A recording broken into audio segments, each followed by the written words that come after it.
My BF let his married best friend flirt shamelessly and demand emotional support 24/7. When I cried about feeling second place, he said, "I'm just being a good friend." Finally, I told him it was either her or me. Hey everyone. Wow, okay. Actually posting here feels incredibly weird. I've spent countless hours scrolling through this site, reading about every relationship dynamic under the sun, nodding along, sometimes cringing, often learning. Never thought I'd be the one typing out my own saga, but my head is spinning and honestly, I feel like I'm drowning in anxiety over the situation with my boyfriend and his best friend. Maybe getting it all out and hearing from unbiased strangers will help me see things clearer. Prepare yourselves. This might take a while. So let me introduce the key players. There's me, 28F, and my boyfriend, who I'll call Chris, 29M. We've been officially together for about 13 months now, but our story started a bit before that. We met online, maybe 2.5 years ago now, through a fairly niche online strategy game. You know the type. Requires teamwork, late night sessions, lots of voice chat. We were part of a larger group, a sort of online guild or clan, introduced by mutual friends within that circle. For the longest time, it was purely group interaction, friendly banter, strategizing about digital empires, nothing personal. He lived several states away, so it never even crossed my mind as a possibility. Gradually, though, Chris and I started chatting more one-on-one within the game's messaging system, usually debriefing after a session or just sharing funny memes. He was witty, smart, and surprisingly easy to talk to. Our online friendship grew slowly, organically, over maybe 6 or 8 months. We discovered shared interests beyond the game, a similar taste in slightly obscure indie music, a love for dark comedies, both being kind of nerdy about history documentaries. It was comfortable and fun, zero pressure because of the distance. Then, about a year and a half ago, something pretty amazing happened in my career. I was working in marketing, feeling a bit stuck, and suddenly, a senior role opened up in my company's headquarters. It was a major step up, more responsibility, better pay, the works. And the crazy part, the headquarters were located in a big city just about an hour's drive from where Chris lived. It felt like the universe was nudging me. I agonized over the decision for weeks. It meant leaving my friends and familiar surroundings. But the opportunity was too good to pass up, and the proximity to my online friend Chris felt like this unexpected, exciting bonus layer. So I packed up my life, signed a lease on a small apartment, and made the move. Chris and I had talked about meeting up once I got settled, purely as friends. We both acknowledged it might be weird meeting someone you only knew virtually, so we planned a low-key coffee. I remember being so nervous that day, wondering if the easy online chemistry would translate. But it did, instantly. The coffee turned into lunch, which turned into wandering around a park talking for hours. He was even better in person. Warm smile, engaging conversationalist, genuinely interested in hearing about my move and my new job. We started hanging out regularly as friends, exploring the city's museums, trying out different restaurants he knew, him showing me his favorite hiking trails just outside the city limits. It wasn't long, maybe a month or so of these friend dates, before we both admitted there was something more there. We had our first official kiss after a long walk along the riverfront one evening, and from there, it just blossomed. And truly, for the vast majority of the time since then, our relationship has been everything I could have hoped for. Chris is incredibly kind-hearted, patient, especially when I get stressed about work, and fiercely intelligent. He's ambitious in his own career. He works in software development, but also incredibly supportive of mine, always cheering my successes. We laugh constantly. We can spend hours debating silly philosophical questions, or just sit in comfortable silence reading our respective books. We built a life that felt intertwined, yet independent. We share a deep love for lazy Sunday mornings with good coffee and terrible reality TV. We took a weekend trip up the coast a few months ago, stayed in a tiny cabin, went hiking, cooked together. It felt so easy, so right. We've met each other's families. His lived nearby, mine flew out to visit, and everyone seemed to get along well. His mom even pulled me aside to say how happy she was to see Chris so content. We have our separate interests too, which I think is healthy. He's obsessed with restoring old motorcycles. His garage is his sanctuary, filled with tools I don't understand, and bike parts in various states of disassembly. He tries to explain it to me, the satisfaction of bringing an old machine back to life, and while I don't quite get the appeal of grease-stained hands, I love seeing him passionate about something. My me time usually involves yoga classes, attempting overly complicated baking recipes that often end in minor disasters, which Chris finds hilarious, or getting lost in a good novel for my book club. We respect that need for individual space. We've talked tentatively about the big picture, marriage, kids, someday far off, where we might want to live long-term. Our values align on almost everything important. We both want a partnership built on respect, trust, and shared adventures. We still live in our own apartments, mainly because our jobs are in opposite directions from that central city, making a single location tricky for daily commutes. But we maximize our time together. Every single weekend is spent together, alternating apartments, plus any holidays or days off we can sync up. Honestly, if you saw us out together, you'd just see a normal, happy, slightly goofy couple, deeply in love. And 99% of the time, that feels absolutely accurate. But then there's the 1%, the dark cloud, and its name is Hannah. Every time Chris mentions her, talks to her on the phone when I'm around, or forwards me a funny text from her, which happens less now, thankfully, a knot forms in my stomach. The air gets thick with unspoken tension. My anxiety spikes. Please understand. I swear I'm not inherently jealous. I have guy friends, Chris has other female friends from work and hobbies, and and it's never, ever been an issue. I trust him. Or rather, I trust his intentions. I genuinely believe he wouldn't consciously betray me. The problem isn't that Hannah is a woman. The problem is the history, the dynamic, the complete lack of boundaries, and Chris's baffling inability or unwillingness to see how inappropriate and damaging it is. Here's the backstory Chris gave me, pieced together over several conversations early on. He met Hannah about a year before he and I started talking online. They were part of the same local co-ed softball team or something similar, a casual hobby group. According to Chris, they hit it off immediately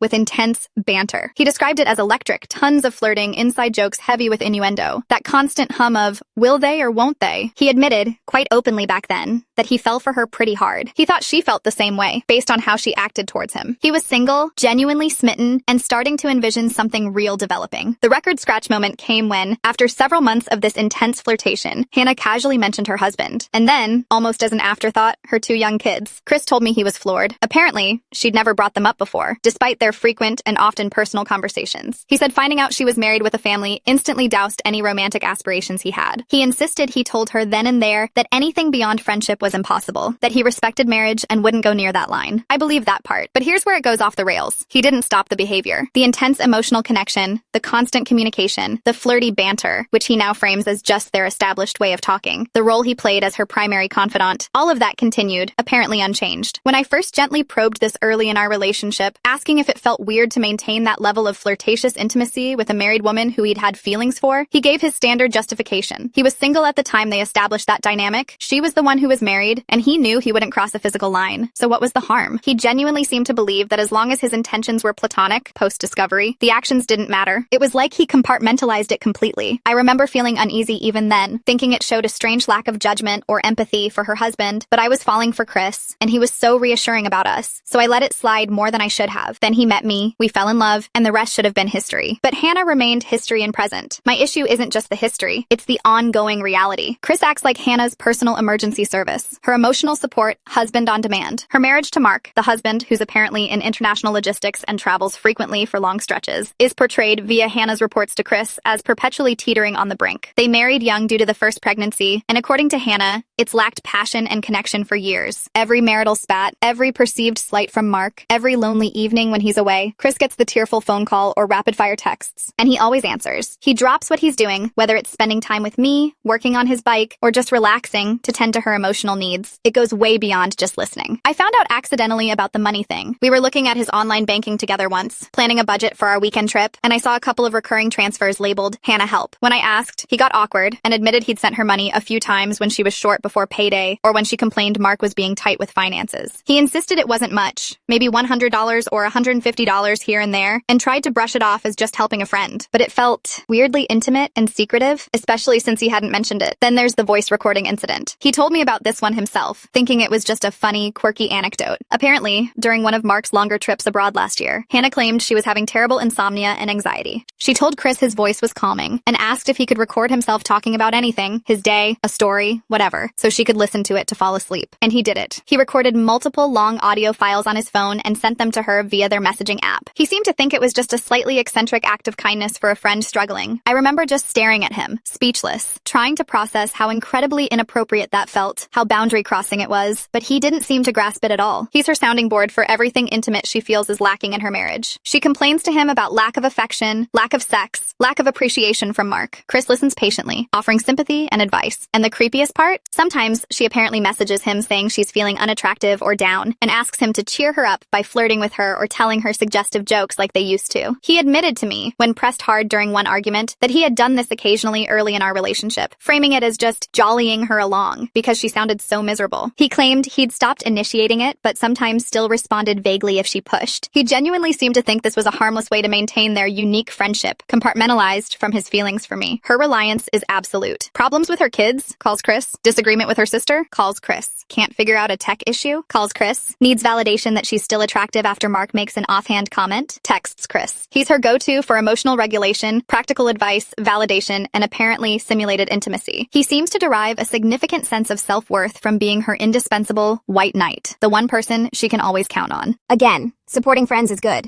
but Hannah actively weaponizes her connection with Chris against me and our relationship. She makes constant remarks, often thinly veiled as jokes, about her deep connection with him and her desire for him. She has said in my presence more than once, Things along the lines of, "If Mark and I ever split, you know I'm coming for Chris OP's name." Followed by a brittle laugh. Or she'll tell Chris while I'm standing right there how lucky I am because she saw his potential first. I can recall specific moments that still make my stomach churn. Last Christmas, Chris's family hosted a party, and some mutual friends, including Hannah, who apparently knows his family slightly from way back, were invited. Chris and I were standing talking to his aunt, and Hannah came over, looped her arm through Chris's other arm, leaned her head on his shoulder briefly, and sighed dramatically that she missed having him all to herself sometimes. Chris looked incredibly uncomfortable, gently detached himself, and quickly steered the conversation elsewhere, but he never actually told her it was inappropriate. Later that night, she cornered me by the drinks table and started talking about how tough marriage is, and how lucky Chris was to have found someone, for now, but that he needed someone who truly understood his sensitive side, like she did. I just mumbled something and walked away feeling sick. Online gaming sessions became unbearable if she joined. Chris and I often played together on weekends we weren't physically together early on, or sometimes still do if we're having a quiet night in at our respective apartments. If Hannah signed on, she'd constantly interrupt our coordination with private jokes aimed at Chris, reminisce loudly about the good old days of their intense gaming partnership before I came along, and make passive-aggressive comments about my gameplay or my connection with Chris. One time she kept calling him by a cutesy, slightly intimate nickname I knew they'd used years ago. When I finally muted her in the chat, Chris later asked why, and I explained how uncomfortable and excluded she made me feel. He sighed, ran a hand through his hair, and said Hannah was just insecure and socially awkward sometimes, that she didn't mean harm, and I should try not to take her bait. He basically asked me to manage my reaction to her bad behavior. I have tried talking to Chris about this multiple times. I've explained, calmly at first, then with more frustration, how Hannah's actions feel disrespectful, deliberately undermining, and anxiety-provoking. I've told him her constant flirtatious comments and, if I were single, pronouncements feel less like jokes and more like active attempts to destabilize our relationship. Each time, he defaults to the same script. He loves me.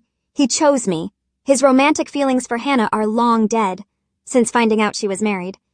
He's just being a supportive friend to someone he cares about who is having a hard time. He reassures me I have nothing to worry about, that I'm being sensitive, that Hannah is harmless. He seems incapable of seeing the situation from my perspective, or from the perspective of basic relationship boundaries. I trust that he wouldn't physically cheat.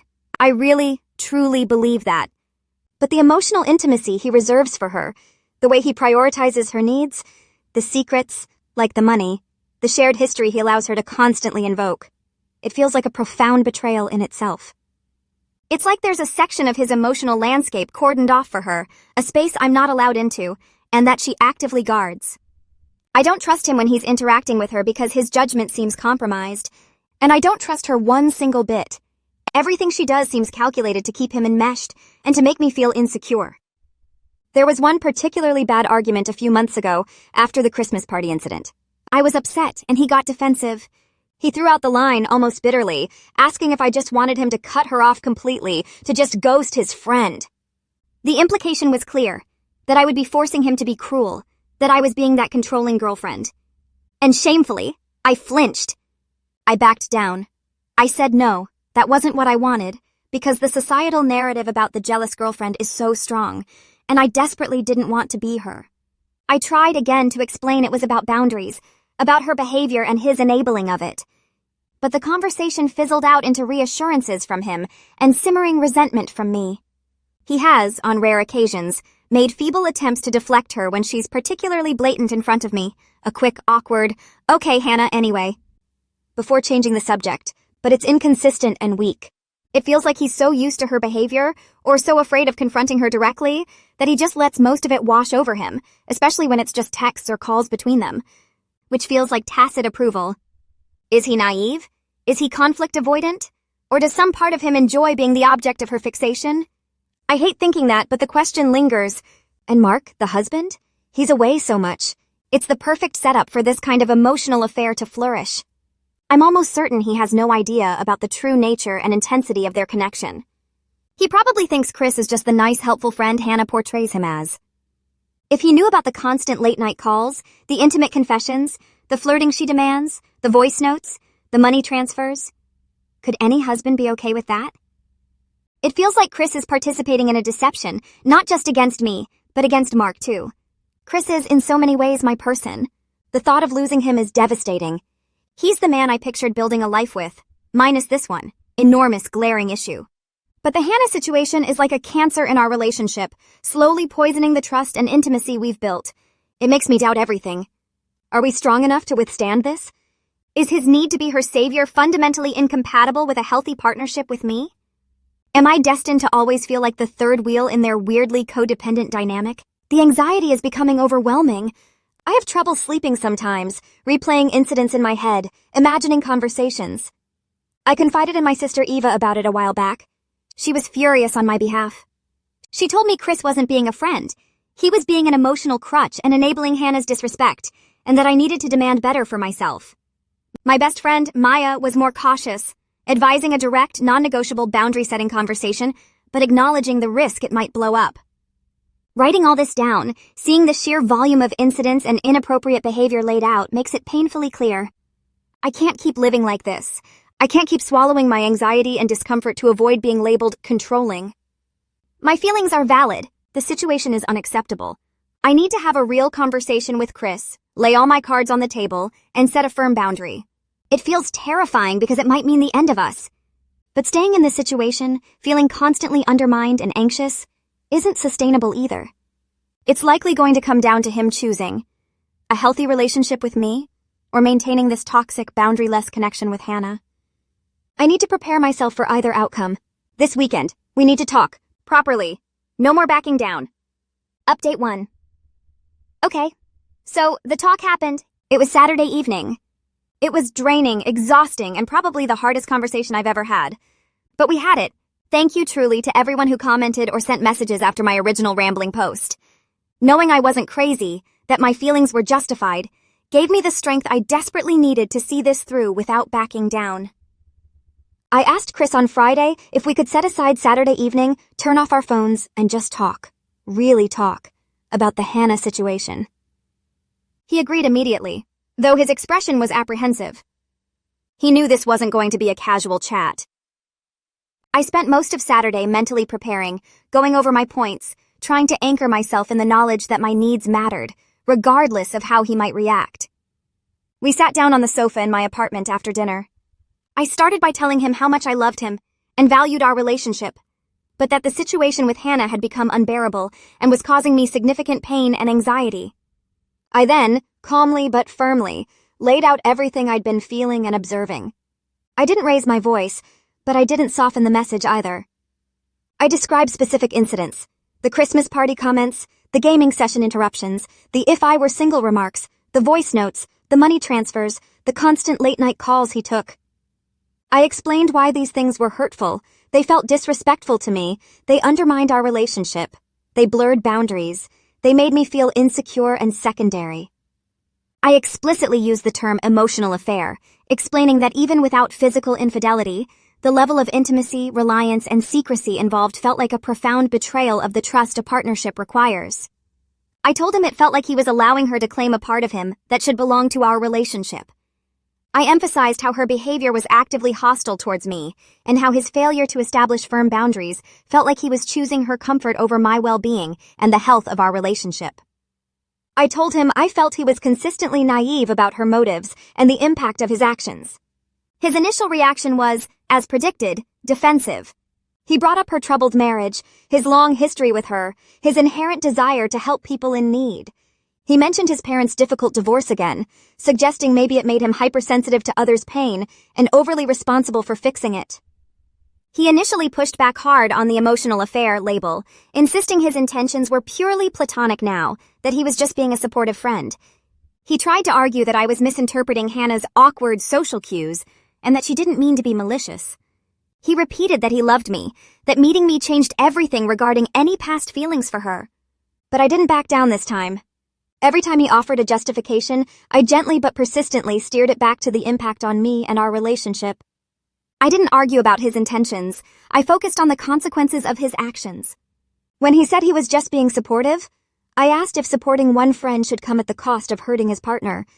When he mentioned her troubled marriage, I pointed out that his constant rescuing was likely preventing her from addressing those issues authentically with her husband or seeking professional help. When he downplayed her comments, I recounted them verbatim and asked him how he would feel if one of my male friends spoke about me that way in front of him. Slowly, painstakingly slowly, something seemed to break through. His defensiveness started to crumble. He stopped arguing and started listening.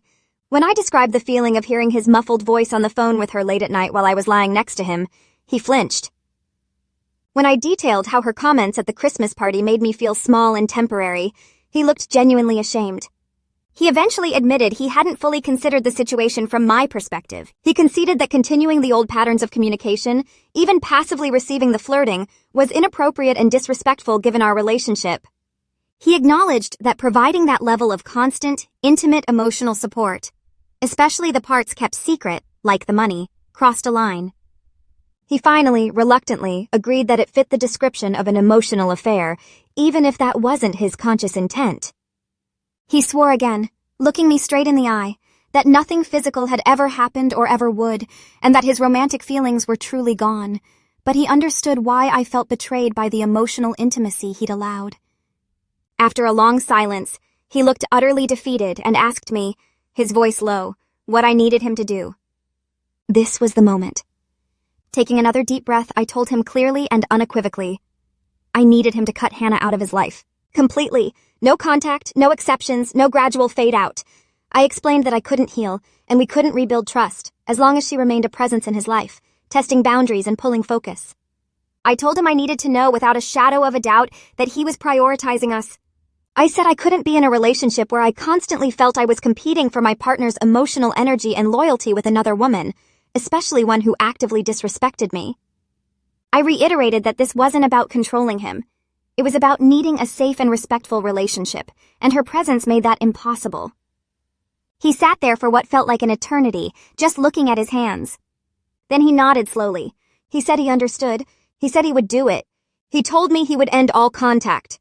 He did say, his voice thick with emotion, that it would be incredibly hard, that it felt like abandoning a friend who relied on him. My stomach tightened, but I held my ground. I reminded him gently that the dynamic wasn't just friendship. It was unhealthy codependency built on blurred lines and disrespect. I told him true friends don't sabotage their friends' relationships, and that ultimately, he wasn't truly helping her by enabling her avoidance of her own life problems. He seemed to absorb this, nodding again, though he looked miserable. He promised he would send her a final message, stating his need to cease contact out of respect for his relationship, and then block her everywhere. The conversation then shifted, surprisingly, to broader issues. We talked for almost another hour about trust, about his fear of abandonment stemming from his childhood, about my own insecurities from past relationships. It was raw and painful, but it felt necessary, like lancing a boil. So, where does that leave us? We're still together. He says he's committed to proving he can be the partner I need him to be. He seemed genuinely remorseful and understanding by the end. The immediate aftermath felt fragile. We were emotionally exhausted. The next morning was a bit awkward, but he showed me later that day that he had sent the message and blocked her number and social media profiles. Seeing that tangible action helped. But words and even initial actions are one thing. Consistent behavior is another. Time will tell if he sticks to this. I feel an immense sense of relief at having finally spoken my truth and set the boundary, but it's overlaid with a layer of apprehension. I'm cautiously hopeful, but also guarding my heart. It feels like we've performed major surgery on our relationship. Now we wait to see if the patient recovers. Update 2. It's been about 3 months since that incredibly difficult conversation, the one I mentally refer to as the Hannah reckoning. I wanted to share an update, as I know how much reading others' experiences helped me. The short version? Things are surprisingly calm and stable. Dare I say good? Chris, to his credit, has been true to his word regarding no contact. From everything I can see and sense, Hannah is out of the picture. He told me about sending that final message, brief, firm, stating his need to prioritize our relationship and cease communication, and then immediately blocking her everywhere. He said it felt like ripping off a Band-Aid, painful in the moment, but necessary. He hasn't mentioned her Judong-di, and there have been no suspicious texts or calls. The cloud of tension that used to descend whenever her name was mentioned is gone, and the difference is palpable. He did admit, maybe a few weeks after the talk, that he occasionally felt a strange mix of guilt and emptiness. Not missing her romantically, he insisted, but missing the role he played as her rescuer. He said it was weirdly addictive, feeling needed to that intense degree, and he recognized how unhealthy that was. He also acknowledged feeling a bit adrift without the constant drama alerts from her, realizing how much headspace it had occupied. We talked it through, focusing on how that energy could be better spent on our relationship, his hobbies, his own well-being, and healthier friendships. He started spending more time in his garage working on his motorcycle restoration project, which seems like a much more productive outlet for his focus. We had one minor test about a month ago. Chris got an email from Ben, one of the mutual friends from their old hobby group days, forwarding some group announcement. Annoyingly, Ben hadn't BCC'd the list, and Hannah's email address was visible in the To field. Chris showed me the email immediately. He said his stomach dropped for a second seeing her name, but then he just felt nothing, except annoyance at Ben's lack of email etiquette. He replied only to Ben about the actual announcement and then deleted the thread.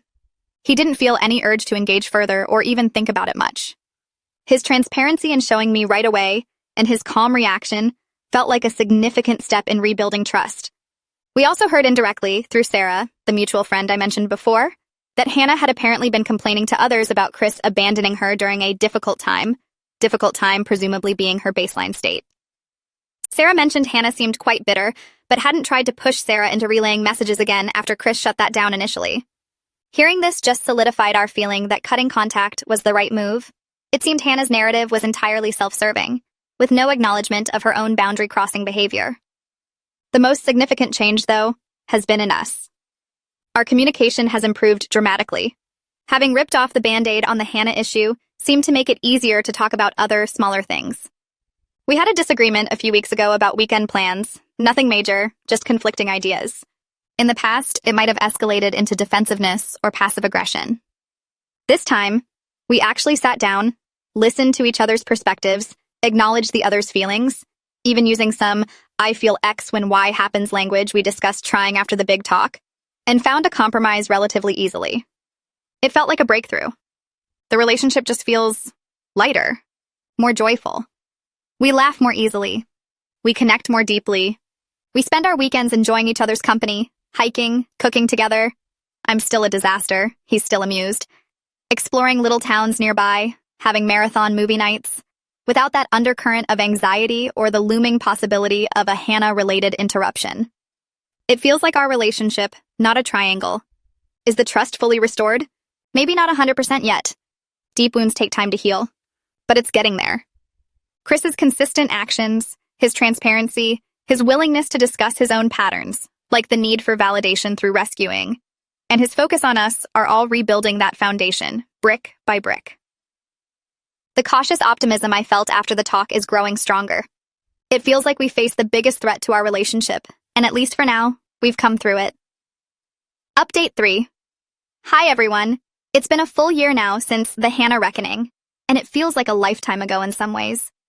I thought I'd post what is hopefully the final update on this saga, reflecting on the journey and where we are now. First things first. Hannah remains firmly out of the picture. Chris has maintained absolute no contact, and there have been 0 attempts from her side to breach that, at least none that we're aware of. The silence on that front has been complete. We occasionally hear tiny tidbits about her through the grapevine, usually vague mentions of ongoing marital strife or dramatic situations, but it barely registers anymore. It's like listening to news about a stranger. There's no emotional charge, no anxiety spike. It just serves as a distant reminder of the bullet we dodged and reinforces that Chris's entanglement was enabling, not helping. The most important news is that Chris and I are thriving. That year has been transformative for us. Rebuilding trust wasn't instantaneous. It was a gradual process built on consistency, honesty, and a lot of intentional effort from both sides. Chris continued to be transparent, not just about the Hannah situation, which became a non-issue, but about everything. He made a conscious effort to understand his white knight tendencies and find healthier outlets. He's heavily involved in that community bike project now, mentoring teenagers, and gets immense satisfaction from it. He still supports friends and family, but there's a clear line. He offers help, he doesn't take ownership of their problems, and he certainly doesn't sacrifice our relationship's peace for it. Seeing him maintain healthy boundaries universally has been the most healing thing for my trust in him. Our communication continued to improve. Those couples counseling sessions we tried were surprisingly beneficial. They gave us practical tools for navigating conflict, understanding each other's attachment styles. Apparently, we both had some anxious leanings, surprise, surprise, and expressing needs clearly. We learned how to have difficult conversations without them devolving into defensiveness or shutting down. It feels like we have a shared toolkit now for relationship maintenance. The biggest leap? 6 months ago, we moved in together. After endless logistical calculations, debates about commute times, we found a place that's a slightly longer but manageable drive for both of us. And navigating the delightful process of merging 2 households worth of stuff into one apartment, we took the plunge. It felt like the natural next step. And honestly, it's been wonderful. Learning to share space, negotiating chores, still a work in progress. Building routines together. Simply knowing we come home to the same place every night. It has deepened our intimacy and partnership in ways I couldn't have imagined a year ago. We had our first proper housewarming party a couple of months back, filled with our friends, celebrating our life together, and it felt incredibly symbolic. There were no ghosts at this feast. Looking back at the person I was when I wrote that first post, riddled with anxiety, doubting myself, afraid to demand respect, it feels like a different person. Going through that ordeal, confronting the issue head-on, and choosing to prioritize my own well-being was terrifying but empowering. Chris stepping up, doing the hard work of self-reflection and change, and consistently choosing us has been incredible to witness and experience. Our relationship isn't just repaired, it's fundamentally stronger, more resilient, and more authentic than it was before.